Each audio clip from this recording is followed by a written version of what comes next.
Hey guys, it's Britt. Tonight I wanted to talk to you about the relationship between a YouTuber and their moderators. I had some specific thoughts regarding Katie Joy without a crystal ball and her relationship with one of her former moderators. So if you're interested in hearing my thoughts, please keep watching. All right, you guys, so this video was in one of my comments of my last Without a Crystal Ball video. And this sweet girl, her channel name is Chapter Epilogue, but her actual name is Aaliyah. And I'm going to leave her video in my description box. I'm not going to react to it in this video, but I want to talk about just a couple of the points that she made and then share my thoughts. Please go watch her video. If you've been following any of the Without a Crystal Ball stuff and you have 18 minutes to spare, please go watch her video and listen to it and leave her some love. It was clearly a lot for her to share her story, and it really brought for full circle what I have thought for a long time, and that the relationship between a YouTuber and their moderators is a very interesting one.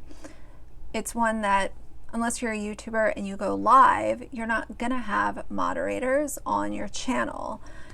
I want to tell you guys a little bit about my history with my moderators, and then we'll talk about her video. So my story with moderators is one that has been told before on a prior live stream. When I first did my first Without a Crystal Ball video, I had no idea that that video was going to do so well. I really had no idea. The purpose of me making that video was I made a channel suggestion. I realized that it was a really bad decision for me to send any of my subscribers over to this channel. So then I made a video discussing, hey, I don't support Without a Crystal Ball anymore. This is why. These are my thoughts. And the video blew up. I did not know that was going to happen. But because of that video, I was monetized because it sent a ton of traffic to my channel. When I posted my Without a Crystal Ball video, I think I had about 400 subscribers. And within a few days, I had 1,000. So I was able to go live, and there was someone, we will call her, those of you that know will know, and those of you that don't know, we're just going to give her a fake name. Let's just call her Vicky, okay?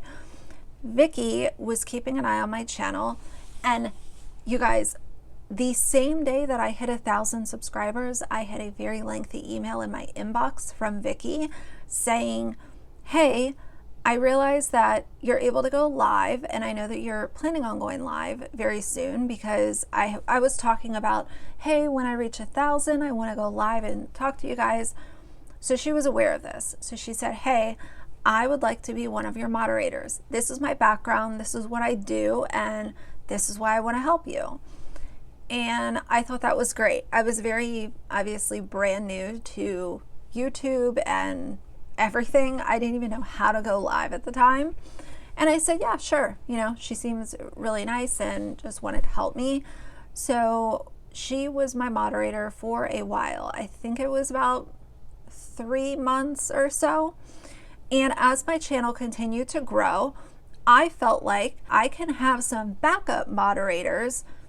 Not necessarily, I shouldn't call them backup, but I kind of thought of it like a team. So if I have 3 moderators instead of just 1, if Vicky was not feeling well or just didn't feel like sitting in my live for an hour and a half one night, then I would have other moderators that were there so that they could help each other out.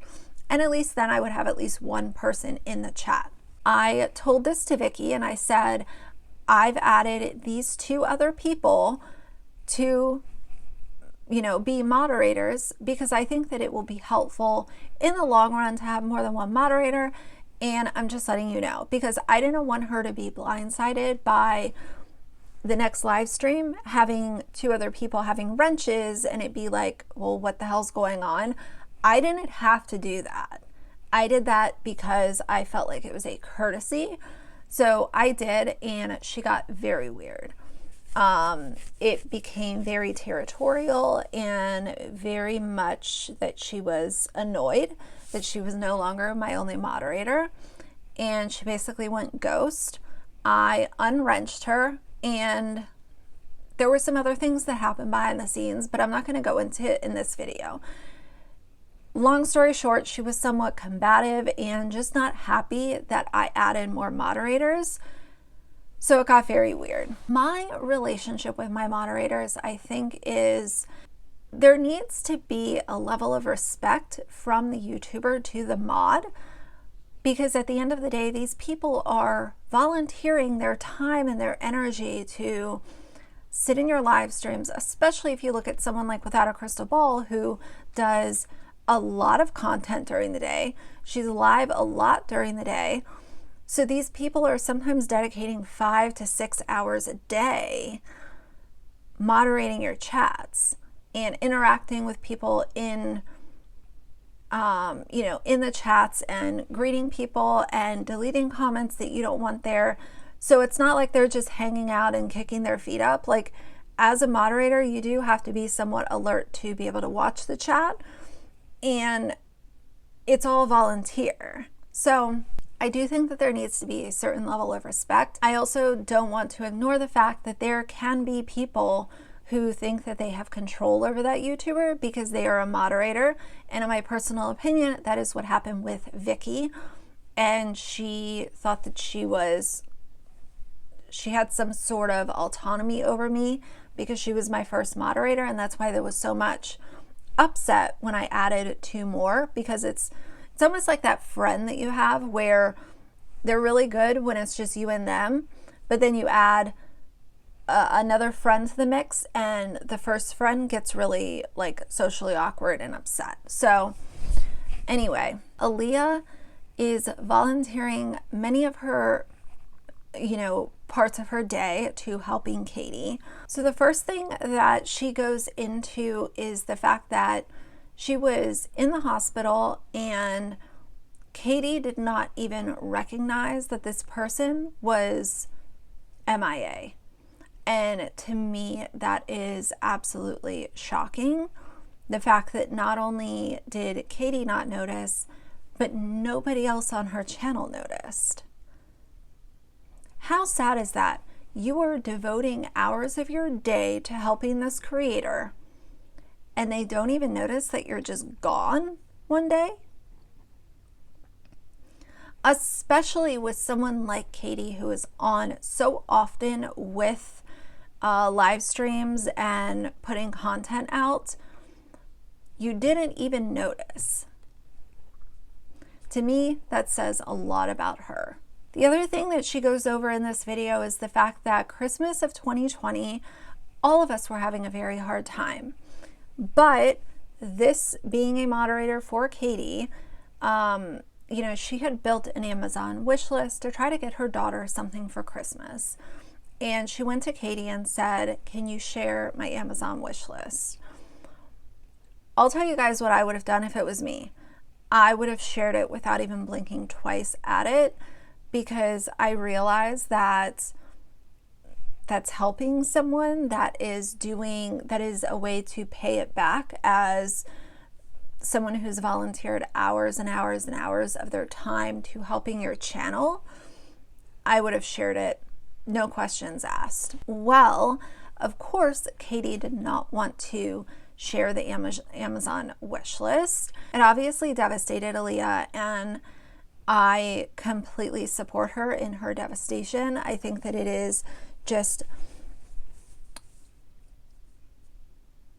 just so sad to, not only did you deal with health issues and you were in the hospital and nobody noticed, the YouTuber didn't notice that you were gone, the other people on the channel that are familiar with you didn't notice you were gone.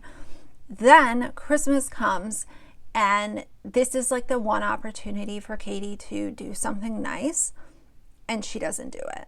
Again, I don't want to share her story for her because I want you guys to listen to it and see sort of her experience from beginning to end. There's a lot of details that I'm not going to put in my video, But it really just goes to prove that even when there's an opportunity presented for her to do something nice, she's not going to do that. If it doesn't promote her or her channel, she's not going to do it. Why would she do a good deed for someone who has volunteered hours and hours and hours of their life to her? Because she's greedy and she is selfish, and it's disgusting. I think that with the moderator thing, it should really always be a case-by-case basis, because obviously if you let someone just have complete control of you and, you know, things get weird, like my situation with Vicky, like that got very kind of weird and bizarre. So you have to know like when to draw a line in the sand. But it sounds like with this, none of that was taking place, and it was all just, oh, people working for free for me, no big deal. They disappear. Where do they go? Who cares? It's all just so sad to me. So anyway, I did want to shed a little light on this video, and I'm going to link it down below. Go over there, show her some love if you have a few minutes to spare. But for now, if you like the video, please leave a like and a comment. And if you'd like to see more from me in the future, please subscribe. I'll see you guys soon. Bye. Good boy, stay. Stay.